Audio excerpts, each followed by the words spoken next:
Ouch মালিক, তুমি যদি আমাকে না ধরতে তাহলে তো আমি পরে গেলে মাথাটা পুরাই ভেঙে যেত। আরে শালার মালিক, তুমি এটা কি করলে? এক কোপ দিয়ে আমার কল্লাটা কেটে ফেললে। আরে মালিক, আমার পিছনে এভাবে গুতাগুতি করে সিদ্ধি করতেছে কেন? আরে মালিক, তুমি এটা কি করলে? আমার ভিতরে মাল মেডিসিন গুলো সব বের করে ফেললে। আরে মালিক, তোমারটা এত চিকন, ছি।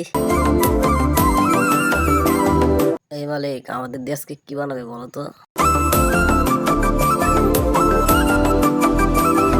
আরে মালিক, এগুলা কিসের হাঁকা দিচ্ছে? এগুলা কি তোমার হাঁকা নাকি? হ্যাঁ, আরে মালিক, এই জন্যই তো বললাম তোমারটা এত চিকন। তোমার এই চিকন লাঠি দিয়ে কি হবে? একটু মোটা চাই নাও। আরে মালিক, কি করছো? টুকাইতে টুকাইতে তো পুরাই লাল বানায় ফেলছো।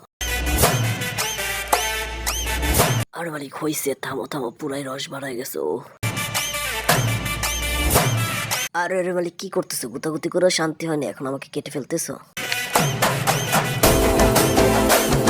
বন্ধুরা, তোমরা কে কে এরকম পেয়ারা মাখা খেয়েছো? এখনই কমেন্টের মাধ্যমে বলে যাও। আর একটা লাইক, কমেন্ট, শেয়ার, আমার চ্যানেলটি সাবস্ক্রাইব করে যাও। আরে মালিক, একটা কাজ করো না, এই রমজান মাস উপলক্ষে আমাকে দিয়ে একটা নতুন রেসিপি বানাও না। আরে আরে মালিক, কি করতেছো? আমাকে এভাবে জবা করে ফেলতেছো কেন? হ্যাঁ, কি বন্ধুরা, কেমন দিলাম? পুরাই লাল মধু আর মধু। আরে মালিক, তোমার মতলবটা কি? তুমি আজকে আমাকে দিয়ে কি বানাবে বলো তো? আমি টুকরা টুকরা করতেছো কেন? আরে মালিক, তুমি এগুলা কি দিতেছো আমার শরীরে? হ্যাঁ মালিক, এই রমজানে গুলো আমার দাম অনেক বেশি, আমাকে বুঝে শুনে খেয়ে। হ্যাঁ, আরে আরে মালিক, আমার মাথা তো কিছুই আসতেছে না। তুমি এটা কি বানালে? এটা কি তরমুজ মাখা নাকি?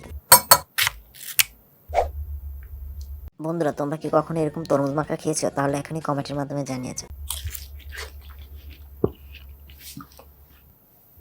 এই বেশি তাকাস না, বিয়ে দিয়ে দেবো, কেন্দ্রে মরে যাবে না। তাকে লাইক, কমেন্ট, শেয়ার আর আমার চ্যানেলটি সাবস্ক্রাইব করে আসবে বন্ধুরা নেক্সট ভিডিও দেখার জন্য।